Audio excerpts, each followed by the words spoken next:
Vamos agora entender mais, então, sobre o que determinou esses movimentos do mercado nesta quarta-feira, conversando com o Felipe Corleta, sócio da GTF Capital. Lembrando que a gente tem também hoje divulgação de muitos balanços corporativos. Corleta certamente vai falar do impacto desses balanços e a gente vai trazer daqui a pouquinho aqui no radar os principais deles. Corleta, boa noite para você. Bolsa no Brasil caiu, dólar no Brasil caiu, bolsas nos Estados Unidos caíram. Qual é a principal explicação? Olha, Turci, boa tarde para você, para todo mundo que está acompanhando aqui. A gente teve um dia muito pesado lá fora, né, especialmente por conta de declarações do presidente do Banco Central americano, Jerome Powell, declarações muito pessimistas com relação à economia, né, para não dizer declarações que beiram a estagflação, né, quer dizer, uma inflação alta e a economia desacelerando.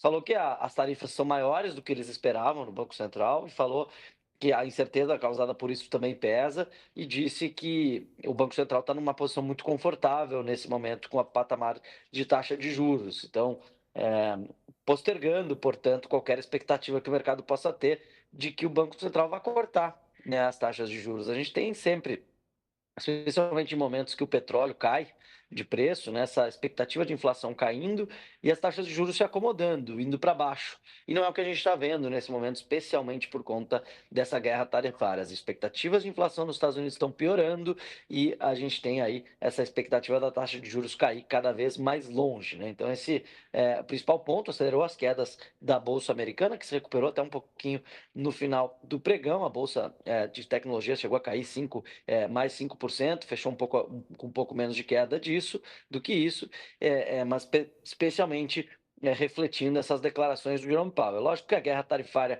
continua sendo o principal foco dos mercados. As declarações mais recentes do Trump não são positivas, são declarações de que essa pausa é uma pausa temporária, ela não é efetivamente um espaço para negociação, que as tarifas não vão voltar, então isso continua assombrando aí os mercados e a Bolsa Americana reagindo negativamente. Ao mesmo tempo, a gente tem um dólar fraco, quer dizer, então todo esse cenário de Estados Unidos se posicionando como o grande pária da guerra comercial está enfraquecendo o dólar, inclusive com investidores buscando, né, alocação em outras moedas seguras, como o euro, como o franco suíço, como o iene japonês, nesse momento em que a gente vê os Estados Unidos aí como protagonista de uma guerra comercial que não está com cara de que vai acabar tão cedo.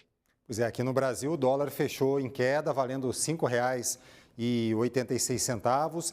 E trazendo para cá, Corleta, quer dizer, claro que aqui existe a preocupação também com a guerra tarifária e apesar de Trump ter aberto aquela pausa de 90 dias no tarifaço mais geral, as outras notícias e as outras medidas pontuais que vão aparecendo também não ajudam muito, né? A gente teve hoje essa história das empresas de tecnologia tendo essa barreira para vender para outros mercados, como o chinês, por exemplo. A Nvidia despencou lá nas bolsas americanas, né?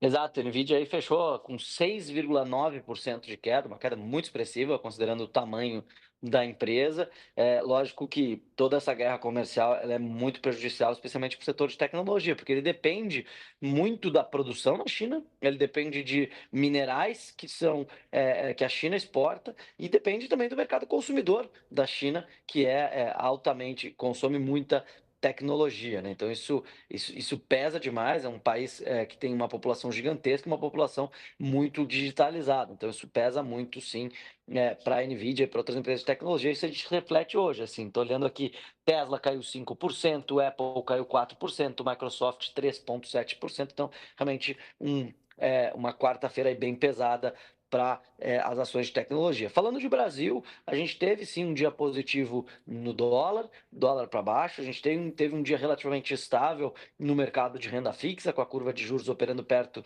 da estabilidade, ainda um receio grande em função do clima doméstico após a publicação por parte do governo ontem do projeto de lei de diretrizes orçamentárias, né, que colocou um déficit nas projeções e uma meta de superávit. Então isso trouxe para o mercado mercado é uma sensação de que o governo vai ter que apresentar novas medidas, talvez medidas de aumento de arrecadação, né?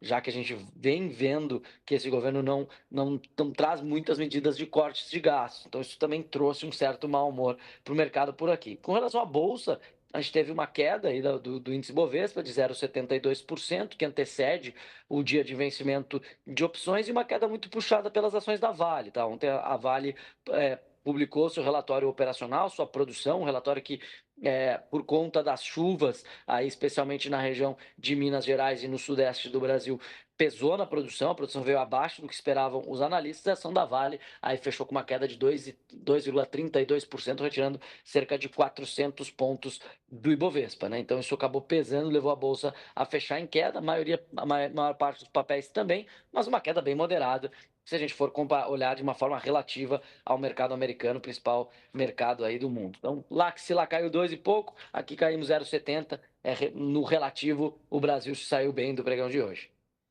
Ô, Corleta, e a gente teve hoje também a divulgação do PIB da China, né? Um crescimento de 5,4%, comparando o primeiro trimestre com o primeiro trimestre do ano passado. Uma pesquisa feita junto ao mercado pela agência Reuters nos Estados Unidos previa um crescimento de 5,1%, cresceu 5,4%. Como é que esse resultado caiu aí para o mercado? Positivo, tiveram dados de vendas no varejo, na China também fortes, a gente teve dados de exportações muito fortes essa semana também na China, então são dados que mostram que a economia chinesa segue crescendo de uma forma vigorosa, mas apesar de a gente ter isso como um dado positivo, especialmente para o mercado de commodities, né, já que a gente associa muito o PIB da China ao consumo de commodities, como petróleo, minério de ferro, né, outras commodities metálicas, também proteínas. Então, tem esse lado positivo, mas nesse momento o mercado está olhando pouco para trás. Quer dizer, o PIB é um indicador retrovisor, você olha ele pelo espelho, que já passou, né, e o mercado está muito receoso com o que vem pela frente, especialmente com a guerra comercial. Então, apesar de ser, sim, um número positivo, um número que é positivo para o mercado, especialmente para o Brasil, né, grande exportador de commodities,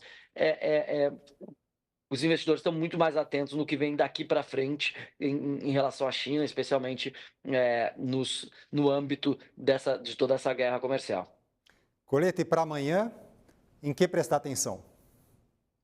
Olha, amanhã a gente tem um vencimento de opções sobre ações aqui na Bolsa, isso pode trazer uma volatilidade adicional para alguns papéis, especialmente aquelas ações mais líquidas, Vale, Petrobras, Banco do Brasil, Itaú, enfim, ações do setor doméstico também, algumas podem ser impactadas por isso. A gente tem a decisão do Banco Central Europeu, que deve cortar os juros, né? Então, assim, na contramão do que os Estados Unidos está fazendo, de postergar esse corte, de sinalizar essa postergação do corte, amanhã deve ter um corte de juros na Europa que acaba sendo o saco de pancadas dessa guerra comercial, porque depende muito do mercado chinês e depende muito também do mercado americano para a sua economia. A Europa fica no meio do caminho, ainda travando a sua própria guerra comercial e ainda sofrendo muito com a guerra comercial entre Estados Unidos e China. Então, esse corte de juros, uma forma de o Banco Central Europeu tentar estimular uma economia que já há cerca de pelo menos uma década vem num crescimento muito lento, né? Então, declarações do Banco Central Europeu podem impactar nos mercados, especialmente no mercado de câmbio, né? Na cotação do euro contra o dólar, enfim, dessas moedas contra outras moedas emergentes, e essa véspera de feriado, né? A gente pode ter aí o mercado operando com uma certa cautela, em função de uma sexta-feira que é feriado, e aqui no Brasil ainda segunda-feira, feriado também, né? Então a gente tem aí dois feriados consecutivos, é natural que com o mercado fechado a gente possa ver aí investidores procurando algum tipo de proteção para ficar relativamente mais tranquilo durante esses dias aí. E poder aproveitar o feriado, né, Corleta? Obrigado pela sua análise. Até amanhã, que ainda não é feriado, contamos com você aqui. Felipe Corleta, sócio da GTF Capital. Valeu, Corleta. Boa noite. Até amanhã, pessoal. Boa noite. Valeu.